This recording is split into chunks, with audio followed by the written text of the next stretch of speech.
வணக்கம். தினமலர்.com இரவு 8 மணி செய்திகள். முக்கிய நிகழ்வுகள். ஹரியானா, மகாராஷ்டிராவில் மோடி, சோனியா போட்டி பிரச்சாரம். வாக்குறுதிகள் என்னவாயிற்று என்று சோனியா கேள்வி. ஊழல் கட்சி என்று வர்ணித்து காங்கிரஸை ஒழிக்க மோடி சூளுரை. ஜெயலலிதா விடுதலையை வலியுறுத்தி அதிமுக எம்எல்ஏக்கள் மௌன உண்ணாவிரதம். புதுச்சேரி பந்த் போராட்டத்தால் இயல்பு நிலை பாதிப்பு. தீபாவளிக்கு சிறப்பு ரயில்களை அறிவித்தது தென்னக ரயில்வே. ஞாயிறன்று காலையில் முன்பதிவு துவக்கம். விரிவான செய்திகள்.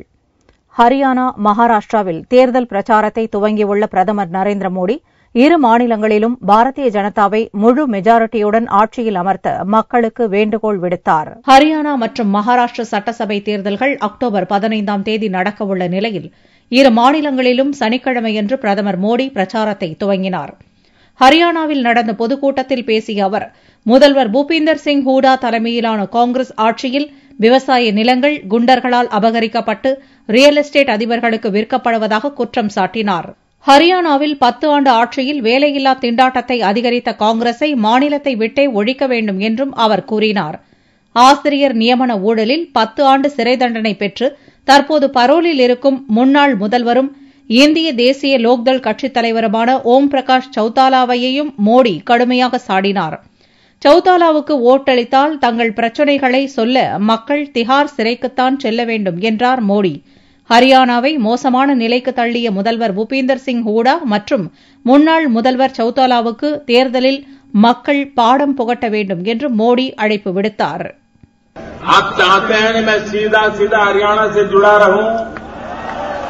तो फिर यहां हरियाणा में सरकार बीजेपी की बनानी होगी. மகாராஷ்டிர மாநிலம் பீட் மாவட்டத்தில் நடந்த கூட்டத்தில் பேசிய பிரதமர் மோடி, கடந்த 15 ஆண்டுகளாக நடந்த காங்கிரஸ் தேசியவாத காங்கிரசின் கூட்டணி ஆட்சி விவசாயிகளையும் இளைஞர்களையும் கடனாளியாக்கிவிட்டதாக குற்றம் சாட்டினார்.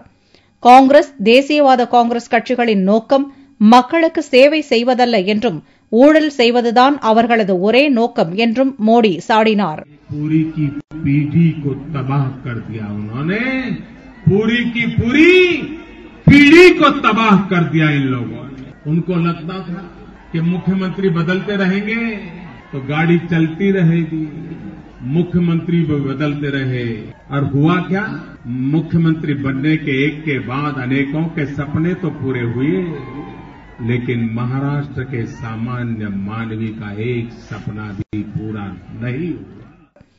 தேர்தல் வாக்குறுதிகள் என்னவாயிற்று என்று சோனியா ஹரியானா பிரச்சாரத்தில் கேள்வி விடுத்ததை சுட்டிக்காட்டிய மோடி, என்னுடைய 4 மாத ஆட்சியின் செயல்பாடு பற்றி கேள்வி எழுப்பும் காங்கிரஸ் 60 ஆண்டுகளாக நாட்டை ஆண்டபோது என்ன செய்தது என்று திரும்ப ஆவேசத்துடன் கேட்டார்.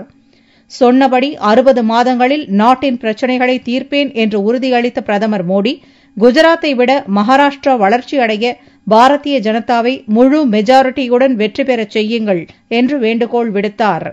கருப்பு பணத்தை மீட்பது உள்ளிட்ட பாரதிய ஜனதா அளித்த வாக்குறுதிகள் என்னவாயிற்று என்று ஹரியானாவில் பிரச்சாரம் மேற்கொண்ட காங்கிரஸ் தலைவர் சோனியா ஆவேசமாக கேள்வி எழுப்பியுள்ளார். ஹரியானா மாநிலத்தில் காங்கிரஸ் தலைவர் சோனியா தேர்தல் பிரச்சாரம் துவங்கினார். சிர்சா மாவட்டத்தில் நடந்த பிரச்சார கூட்டத்தில் பேசிய சோனியா, மத்தியில் காங்கிரஸ் ஆட்சி செய்தபோது கொண்டுவரப்பட்ட திட்டங்களையும் கேலி செய்த பாரதிய ஜனதா கட்சியினர் இப்போது ஆட்சிக்கு வந்த பின் அதே திட்டங்களை பெயர் மாற்றி அமல்படுத்தி வருவதாக குற்றம் சாட்டினார். காங்கிரஸ் அரசு முடித்த பணிகளை தன்னுடைய சாதனை என்று கூறி பெருமை தேடிக் கொள்வதாகவும் பிரதமர் மோடியை சோனியா சாடினார். दूसरों की उपलब्धियों को अपना बताने में ही खुशी होती है. जब हमारी यूपीए सरकार थी तब हमारी योजनाओं को ये लोग आलोचना करते थे, मजाक उड़ाते थे, लेकिन अब ये हमारे उन्हीं योजनाओं का नाम बदलकर चला रहे हैं. लेकिन कांग्रेस उन पार्टियों में से नहीं है जो दूसरों के काम को अपना बताती है. நாடு சுதந்திரம் அடைந்ததிலிருந்து எந்த அரசும் எந்த வளர்ச்சிப் பணிகளையும் செய்யவில்லை என்ற தோற்றத்தை மோடி ஏற்படுத்தி வருவதாகவும் கூறிய சோனியா, லோக்சபா தேர்தலில் பாரதிய ஜனதா அளித்த வாக்குறுதிகள் என்னவாயிற்று என்று கேள்வி எழுப்பினார். வெளிநாடுகளில் பதுக்கப்பட்டுள்ள கருப்பு பணத்தை ஆட்சிக்கு வந்த 100 நாளில் மீட்போம் என்று தேர்தலின்போது வாக்குறுதி அளித்த பாரதிய ஜனதா கருப்பு பணத்தை மீட்டு வந்தார்களா என்றும் கூடியிருந்த மக்களை பார்த்து கேள்வி விடுத்தார். काला धन वापस लाने के इनके वादे का क्या हुआ? क्या इस दिशा में कोई कदम उठाए गए? बिल्कुल नहीं, कोई कदम नहीं उठाए. பாரதிய ஜனதாவின் பொய்யான வாக்குறுதிகளை நம்பி மோசம் போய்விடாதீர்கள் என்றும் சோனியா கூறினார். ஹரியானா மாநில வளர்ச்சிக்கு தேவையான அடித்தளத்தை கடந்த 10 ஆண்டுகால ஆட்சியில் காங்கிரஸ் அமைத்துள்ளதாகவும் இந்த தேர்தலிலும் காங்கிரஸை வெற்றி பெற வைத்தால் ஹரியானா முழு வளர்ச்சி அடையும் என்று சோனியா உறுதியளித்தார். ஜெயலலிதா விடுதலையை வலியுறுத்தி சனிக்கிழமையன்று எம்ஜிஆர் நினைவிடம் முன்பு அதிமுக எம்எல்ஏக்கள் மௌன உண்ணாவிரத போராட்டம் நடத்தினர். சொத்து குவிப்பு வழக்கில் பெங்களூரு தனி நீதிமன்றத்தின் தீர்ப்பை அடுத்து 4 ஆண்டு சிறை தண்டனை பெற்ற அதிமுக பொதுச் செயலாளர் ஜெயலலிதா செப்டம்பர் 27ஆம் தேதி முதல் பெங்களூரு பரப்பன அக்ரஹார மத்திய சிறையில் அடைக்கப்பட்டுள்ளார். ஜெயலலிதாவின் விடுதலையை வலியுறுத்தி தமிழகத்தில் கடந்த ஒரு வாரமாக பல்வேறு தொடர் போராட்டங்கள் நடந்து வருகின்றன. இந்நிலையில் போராட்டத்தின் அடுத்த கட்டமாக அதிமுக எம்எல்ஏக்கள் சென்னை மெரினா கடற்கரையில் உள்ள எம்ஜிஆர் நினைவிடம் முன்பு சனிக்கிழமையன்று மௌன உண்ணாவிரத போராட்டம் நடத்தினர். சட்டசபை அதிமுக கொறடா மனோகரன் தலைமையில் 115 அதிமுக எம்எல்ஏக்களும் இந்த உண்ணாவிரத போராட்டத்தில் பங்கேற்றனர். ஆனால் அதிமுக அமைச்சர்கள் யாரும் இதில் பங்கேற்கவில்லை. இந்த உண்ணாவிரத போராட்டத்தில் தேமுதிக அதிருப்தி எம்எல்ஏக்கள் 7 பேரும், புதிய தமிழகம் கட்சி அதிருப்தி எம்எல்ஏ மற்றும் சமத்துவ மக்கள் கட்சி எம்எல்ஏக்களும் பங்கேற்றனர். சனிக்கிழமையன்று கேபிள் டிவி ஆபரேட்டர்களும் உண்ணாவிரத போராட்டம் மேற்கொண்டனர். இதனால் சனிக்கிழமையன்று கேபிள் இணைப்பு சேவைகள் பெரும்பாலான பகுதிகளில் தடைப்பட்டன. சென்னை உயர்நீதிமன்றத்தின் முன் வழக்கறிஞர்கள் உண்ணாவிரத போராட்டம் நடத்தினர்.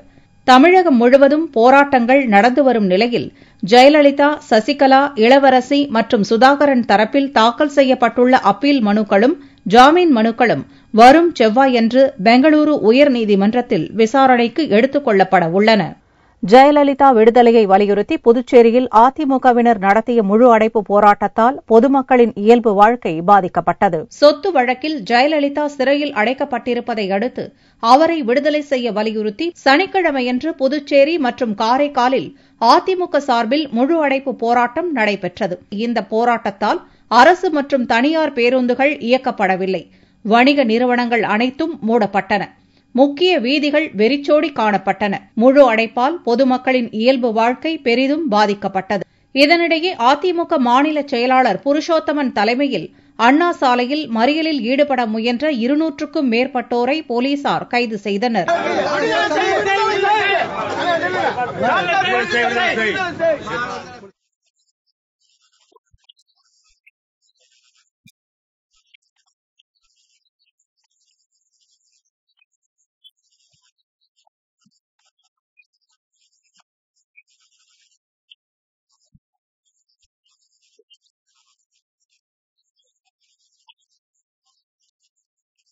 புதுச்சேரி மற்றும் காரைக்காலில் நடந்த முழு அடைப்பு போராட்டத்தின்போது எவ்வித அசம்பாவிதங்களும் நடைபெறாமல் தடுக்க போலீசார் ஆயிரக்கணக்கானோர் பாதுகாப்பு பணியில் ஈடுபட்டனர். அதிமுகவினர் தொடர்ந்து வன்முறையில் ஈடுபட்டு வருகின்றனர் என தமிழிசை சவுந்தரராஜன் குற்றம் சாட்டியுள்ளார். சென்னையில் செய்தியாளர்களை சந்தித்த பாரதிய ஜனதா மாநில தலைவர் தமிழிசை சவுந்தரராஜன் தமிழகத்தில் அதிமுகவினர் தொடர்ந்து வன்முறை சம்பவங்களில் ஈடுபடுவதாக கண்டனம் தெரிவித்தார். தமிழகத்தில் மாற்று அரசியலை பாரதிய ஜனதா மட்டுமே ஏற்படுத்த முடியும் என்றும் திமுக மற்றும் காங்கிரஸ் தலைவர்களும் வழக்குகளை எதிர்கொண்டுள்ளதாகவும் தமிழிசை கூறினார். தமிழகத்தில் சட்டம் ஒழுங்கு பாதிக்கப்பட்டிருக்கிறது. பல இடங்களில் கட்டாயப்படுத்தி போராட்டங்கள் நடத்தப்படுகின்றன. பல இடங்களில் கட்டாயப்படுத்தி கடையடைப்பு நடக்கிறது. அதை தற்போதைய முதலமைச்சரும் முன்னாள் முதலமைச்சரும் தடுக்க வேண்டும், கண்டிக்க வேண்டும் என்ற கோரிக்கை நான் வைக்கிறேன். இப்பொழுது ஒரு வழக்கு வந்திருக்கிறது, இன்னொரு வழக்கு நடைபெற இருக்கிறது. அதில் காங்கிரசும் திராவிட முன்னேற்ற கழகமும் கூட்டாக தான் அவர்கள் இந்த வழக்கை சந்திக்க இருக்கிறார்கள். சுத்தமாக தூய்மையான ஒரு கட்சி என்றால் அது பாரதிய ஜனதா கட்சி தான் என்று மக்கள் தெளிவாக தெரிய ஆரம்பித்திருக்கிறார்கள். முன்னதாக பிரதமர் நரேந்திர மோடியின் அழைப்பை ஏற்று காதி பொருட்களை வாங்கும் இயக்கத்தை தமிழக பாரதிய ஜனதா கட்சி மாநில தலைவர் தமிழிசை சவுந்தரராஜன் சென்னையில் துவங்கினார்.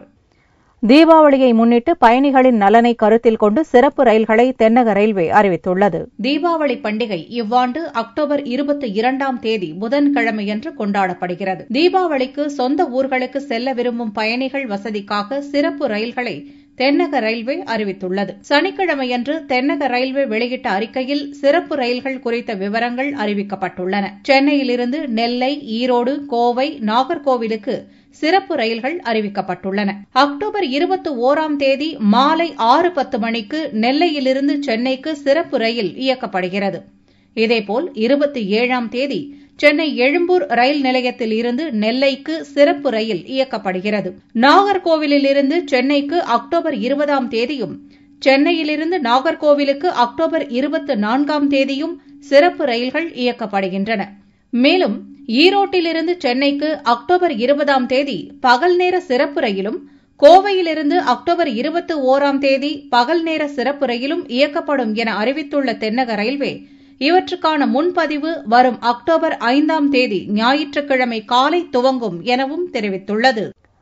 ஒடிசாவில் மரத்தில் லாரி மோதியதில் நாடக குழுவைச் சேர்ந்த 11 பேர் உடல் நசுங்கி இறந்தனர். ஒடிசா மாநிலம் நபரங்பூர் மாவட்டத்தில் நாடகம் நடத்துவதற்காக ஒரு நாடக குழுவினர் லாரியில் சென்று கொண்டிருந்தனர். நபரங்பூர் மாவட்டத்தில் மலைப்பகுதியில் சென்றபோது கட்டுப்பாட்டை இழந்த லாரி சாலையோர மரத்தில் மோதியது. இந்த பயங்கர விபத்தில் நாடக குழுவைச் சேர்ந்த 11 பேர் சம்பவ இடத்திலேயே இறந்தனர். 40 பேர் படுகாயமடைந்தனர். அவர்கள் கோராபுட் மாவட்ட தலைமை மருத்துவமனையில் சிகிச்சைக்காக சேர்க்கப்பட்டுள்ளனர். அதில் சிலரது நிலைமை கவலைக்கிடமாக இருப்பதால் பலி எண்ணிக்கை உயரும் என்று அஞ்சப்படுகிறது. ஆபத்தான நிலையில் சிகிச்சை பெற்று வரும் லாரி டிரைவர் உயிர் பிழைத்தால்தான் விபத்துக்கான காரணம் தெரியவரும் என்று போலீசார் தெரிவித்தனர். கத்தார் கடற்படையினர் துப்பாக்கிச் சூட்டில் உயிரிழந்த ராமநாதபுரத்தைச் சேர்ந்த மீனவர் கார்த்திகேயனின் உடல் சொந்த ஊருக்கு கொண்டு வரப்பட்டு அடக்கம் செய்யப்பட்டது. ராமநாதபுரம் மாவட்டம் திருப்பாலைக்குடியைச் சேர்ந்த கார்த்திகேயன், சமயமுத்து உட்பட 4 பேர் பஹ்ரைன் நாட்டில் உள்ள மீன்பிடி தனியார் நிறுவனத்தில் ஒப்பந்த அடிப்படையில் மீன்பிடி தொழில் செய்து வந்தனர். கடந்த மாதம் 21ஆம் தேதி கடலில் மீன்பிடித்துக் கொண்டிருந்தபோது காற்றின் வேகத்தால் படகு கத்தார் கடற்பகுதிக்குள் சென்றது. அப்போது அங்கு ரோந்து பணியில் இருந்த கத்தார் கடற்படையினர் மீனவர்கள் மீது நடத்திய துப்பாக்கிச் சூட்டில் கார்த்திகேயன் சம்பவ இடத்திலேயே உயிரிழந்தார். மீதமுள்ள 3 மீனவர்களையும் கத்தார் கடற்படையினர் கைது செய்தனர். அரசின் நடவடிக்கையால் கார்த்திகேயனின் உடல் அவருடைய சொந்த ஊரான திருப்பாலைக்குடிக்கு சனிக்கிழமையன்று கொண்டு வரப்பட்டு அடக்கம் செய்யப்பட்டது. முன்னதாக கார்த்திகேயனின் உடலுக்கு அஞ்சலி செலுத்திய மீன்வளத்துறை அமைச்சர் ஜெயபால், அரசு அறிவித்த நிவாரணத் தொகை 5 லட்சம் ரூபாய்க்கான காசோலையை அவருடைய குடும்பத்தினரிடம் அளித்தார். எங்க அண்ணனை கத்தார் ரோந்து படையினர் சுற்றி கொண்டு விட்டனர். எங்க அண்ணனுக்கு 3 குழந்தைங்க இருக்கு. அவங்களோட பிறந்தவங்க 4 பேரு. எங்க அண்ணனுக்கு என்ன இருக்கு, அவங்க நம்பிதான் அந்த 4 பொம்பளையில இருந்து அந்த குடும்பமே இருந்துச்சு. எங்க அண்ணனை உடல தாயகத்துக்கு கொண்டுகிட்டு வந்து சேர்த்து அனைவருக்கு ஆறுதல். அம்மா எங்க அண்ணனுக்கு 5 லட்சம் ரூபாய் கொடுத்திருக்காங்க. அம்மாவுக்கு நாங்க நன்றி சொல்கிறோம். கத்தார் சிறையில் உள்ள மற்ற மீனவர்களை மீட்க உரிய நடவடிக்கை எடுக்கப்படும் என்று அவர்களது உறவினர்களிடம் அமைச்சர் ஜெயபால் உறுதியளித்தார். தூத்துக்குடி மாவட்டம் குலசேகரப்பட்டினம் முத்தாரம்மன் கோவிலில் தசரா திருவிழா கோலாகலமாக நடந்தது. தூத்துக்குடி மாவட்டம் குலசேகரப்பட்டினம் கடற்கரையோரம் அமைந்துள்ள முத்தாரம்மன் கோவிலில் நடக்கும் தசரா திருவிழா மிகவும் பிரசித்தி பெற்றது. இந்த ஆண்டுக்கான தசரா விழா கடந்த மாதம் 22ஆம் தேதி கொடியேற்றத்துடன் துவங்கியது. 9 நாட்கள் நடந்த இந்த விழாவில் பக்தர்கள் பல்வேறு வேடங்களை அணிந்து வந்து நேர்த்திக்கடன் செலுத்தினர். விழாவின் நிறைவு நாளான வெள்ளிக்கிழமையன்று குலசையில் சூரனை முத்தாரம்மன் வதம் செய்யும் மகிஷா சூரசம்ஹாரம் நடந்தது. சூரனை வதம் செய்யும் இந்த நிகழ்ச்சியில் பக்தர்கள் திரளாக கலந்து கொண்டு தரிசனம் செய்தனர்.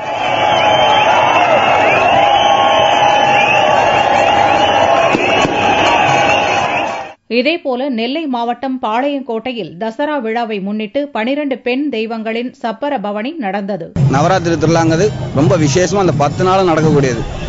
பாளையங்கோட்டையில மட்டும் 3 நாள் தசரா அப்படி நடக்கும். இதுல நாங்க குடும்பத்தோட எல்லாரும் வந்து பார்க்க வந்திருக்கோம். இதில் நெல்லை, தூத்துக்குடி மாவட்டங்களைச் சேர்ந்த பக்தர்கள் திரளாக கலந்து கொண்டு தரிசனம் செய்தனர். தங்கத்தின் விலை சனிக்கிழமையன்று சவரனுக்கு அதிரடியாக 264 ரூபாய் குறைந்திருந்தது. ஒரு சவரன் தங்கம் 20,136 ரூபாய்க்கு விற்பனையானது. 1 கிராம் ஆபரண தங்கம் 2,517 ரூபாயாக இருந்தது. வெள்ளி கிராமுக்கு 60 காசுகள் குறைந்து 1 கிராம் 40 ரூபாய் 30 காசுகளுக்கு விற்பனையானது. பார் வெள்ளியின் விலை 37,670 ரூபாயாக இருந்தது. தென்னக திருப்பதி என அழைக்கப்படும் குணசீலம் பிரசன்ன வேங்கடாச்சலபதி கோவிலில் திருத்தேரோட்டம் வெகு விமர்சையாக நடந்தது. திருச்சியை அடுத்த குணசீலம் பிரசன்ன வேங்கடாச்சலபதி பெருமாள் கோவில் தென்னக திருப்பதி என்று அழைக்கப்படுகிறது. இந்த கோவிலில் பிரம்மோற்சவ விழா 9 நாட்கள் கொண்டாடப்படுகிறது. இந்த ஆண்டு திருவிழா கடந்த 25ஆம் தேதி துவங்கியது. அதைத் தொடர்ந்து அனுமந்த வாகனம், சேஷ வாகனம், யானை வாகனம், கருட வாகனம் என பல்வேறு வாகனங்களில் பெருமாள் எழுந்தருளி திருவீதி உலா வந்தார். விழாவின் முக்கிய நிகழ்ச்சியான திருத்தேரோட்டம் சனிக்கிழமையன்று வெகு விமர்சையாக நடந்தது. அலங்கரிக்கப்பட்ட திருத்தேரில் பூதேவி, ஸ்ரீதேவி தாயாருடன் பெருமாள் எழுந்தருளி பக்தர்களுக்கு அருள் பாலித்தார். பின்னர் பக்தி கோஷங்கள் முழங்க பக்தர்கள் தேரின் வடம் பிடித்து இழுத்தனர். குணசீல மகரிஷிக்கு ஸ்ரீ பிரசன்ன வெங்கடேச பெருமான் காட்சியளித்த புண்ணிய ஸ்தலமான இந்த குணசீலத்திலே திருப்பதிக்கு சென்று தங்களது பிரார்த்தனைகளை செலுத்த இயலாதவர்களும் அந்த பிரார்த்தனைகளை செலுத்தி சுகப்பெறுகின்றனர். முக்கியமாக மனநலம் பாதிக்கப்பட்டவர்கள் 48 நாட்கள் விரத முறை மேற்கொண்டு இந்த ஸ்தலத்திலே தங்கி எம்பெருமானை பிரார்த்தித்தால் அந்த வினைகள் யாவும் நீங்கி சுகப்பெறுகின்றனர். இதுவே இத்திருத்தலத்தின் தனிச்சிறப்பாகும். வேறு எங்கும் இல்லாத வகையில் திருத்தேரின் பின்புறம் நூற்றுக்கணக்கான பக்தர்கள் தங்களுடைய வேண்டுதல்கள் நிறைவேற கையில் தேங்காய் வைத்துக் கொண்டு அங்க பிரதட்சணம் செய்து நேர்த்திக்கடன் செலுத்தினர். மீண்டும் செய்திகள் ஞாயிற்றுக்கிழமை இந்திய நேரப்படி மாலை 4 மணிக்கு. வணக்கம்.